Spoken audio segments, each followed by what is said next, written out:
104 दिन पाक कलाम में से पढ़ेंगे इमसाल की किताब, उसका 9वां बाब, 13वीं आयत से लेकर 18वीं आयत तक।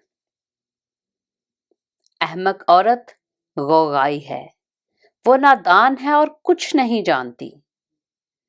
वो अपने घर के दरवाजा पर शहर की ऊंची जगहों में बैठ जाती है ताकि आने जाने वालों को बुलाए जो अपने अपने रास्ता पर सीधे जा रहे हैं।